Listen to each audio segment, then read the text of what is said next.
আজকের ভিডিওতে আমি আপনাদেরকে জানাবো যে সৌদি আরবে আসার সময় আপনারা কি কি নিয়ে আসবেন। প্রথমে আপনি আপনার কাগজপাতিগুলো সব কিছু ঠিকঠাক আছে নাকি এইগুলা দেখবেন।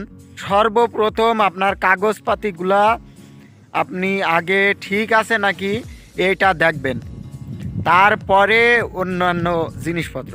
তো এবার আসি জিনিসপত্রের দিকে। তো এখন বর্তমানে যারা আসবেন, এখন শীতের সময়, তো এখন যদি আসেন তাহলে কিছু ফুল হাতা গেঞ্জি বা ফুল হাতা শার্ট এইগুলো নিয়ে আসবেন। আর সাথে অবশ্যই শীতের পোশাক একটা নিয়ে আসবেন, একটা পারেন বা দুইটা পারেন পরবর্তীতে আপনি ব্যবহার করার জন্য। তো অবশ্যই শীতের পোশাক নিয়ে আসবেন এখন বর্তমানে শীতের সময়। এই কারণে আপনি ডিউটি করার জন্য ফুল হাতার গেঞ্জিগুলা নিয়ে আসবেন। আপনি যদি জার্সি কাপড়ের যেগুলা ফুল হাতা গেঞ্জি আসছে এইগুলা যদি আপনি ইউজ করেন তাহলে এইগুলাও কিন্তু আপনি নিয়ে আসতে পারেন। শুধুমাত্র ডিউটি করার জন্য ফুল হাতা গেঞ্জি নিয়ে আসবেন। আর যদি আপনি কোম্পানিতে আসেন তাহলে তো কোম্পানি আপনাকে কোম্পানির নির্দিষ্ট ড্রেস দিবে। তার সাথে রুমের ভিতরে পরার জন্য কিছু হাফ প্যান্ট নিয়ে আসবেন। তো হাফ প্যান্টগুলো নিয়ে আসবেন, ফুল হাতা গেঞ্জি নিয়ে আসবেন, হাফ হাতা গেঞ্জিও কিছু নিয়ে আসবেন, কারণ সব সময় তো ফুল হাতা গেঞ্জি পরতে ভাল লাগবে না। এই কারণে হাফ হাতা কিছু গেঞ্জি নিয়ে আসবেন। যখন গরমের সময় আসবে তখন আপনি সেইগুলা ইউজ করলেন। যদি লুঙ্গি আপনি ইউজ করেন তাহলে লুঙ্গিও আনতে পারেন, সমস্যা নেই। তো এইবার আসি ওষুধ। আপনি ওষুধ আনতে পারবেন কি না?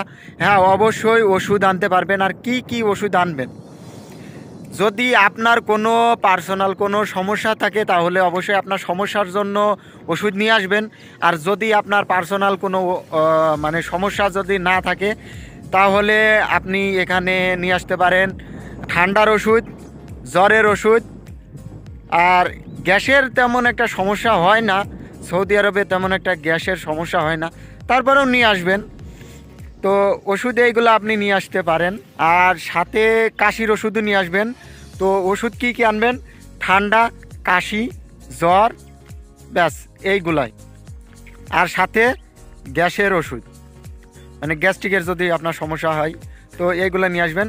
আর যদি আপনার কোনো এছাড়াও যদি কোনো পার্সোনাল কোনো সমস্যা থাকে তাহলে আপনি ওইটা ডাক্তারের সাথে পরামর্শ করে আপনার ডাক্তারে যেটা দেয় ওইটা নিয়ে আসবেন যদি আপনার পার্সোনাল সমস্যা থাকে।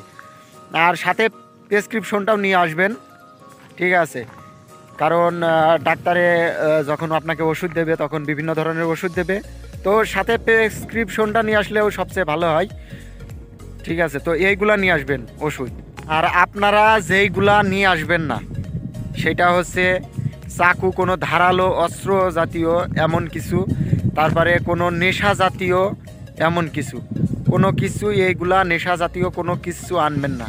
আনলে কিন্তু অনেক সমস্যা হতে পারে। তো অনেকে ভাবেন যে ভাই তাহলে কি সিগারেট আনা যাবে? সিগারেট আনতে পারেন, সিগারেট নিয়ে কোনো সমস্যা নেই, আপনি সিগারেট আনতে পারেন। দেখা যাচ্ছে আপনি দেশ থেকে সিগারেট নিয়ে আসলেন, তো মানে কিছু টাকার আপনি সিগারেট নিয়ে আসলেন, তো এখানে ওইগুলা আপনি নিয়ে এসে বিক্রি করতে পারেন, খুব সহজে বিক্রি করতে পারবেন, এটা নিয়ে সমস্যা নেই। তো ওইগুলার দাম এখানে অনেক, এক একটা প্যাকেটের সিগারেট 15 রিয়াল, 12 রিয়াল, 10 রিয়াল। তো ওইটা নিয়ে কোনো সমস্যা নেই, সিগারেটটা আপনারা আনতে পারবেন। তাছাড়াও চিন্তার কোনো কারণ নেই, এখানে সব কিছুই পাওয়া যায়, এখানে প্রায় জিনিসই পাওয়া যায়। বাট আপনারা নতুন নতুন আসবেন তো তখন আপনাদের কাছে রিয়াল থাকতেও পারে, নাও থাকতে পারে। তো এই কারণে এইগুলো জিনিস আনলেই হবে। তো আবারও আপনাদের একটা কথা বলি, নেশা জাতীয় কোনো জিনিস আনবেন না, তারপরে অস্ত্র জাতীয় কোনো জিনিস আনবেন না। আর সর্বপ্রথম আপনাদের কাগজপাতিগুলো আপনারা ঠিক করে নিয়ে আসবেন। কাগজপাতি আপনারা ঠিক করে তারপরে আপনারা এয়ারপোর্টের ভিতরে ঢুকবেন। তো আজকের ভিডিওটা এই পর্যন্তই। ভিডিওটা কেমন লাগলো? ভিডিওটা যদি ভালো লাগে অবশ্যই লাইক করে দিবেন। আর চ্যানেলে নতুন হলে অবশ্যই চ্যানেলটিকে সাবস্ক্রাইব করে দিবেন পরবর্তী এরকম ভিডিও পেতে। তো দেখা যাচ্ছে পরবর্তী ভিডিওতে। ভালো থাকবে।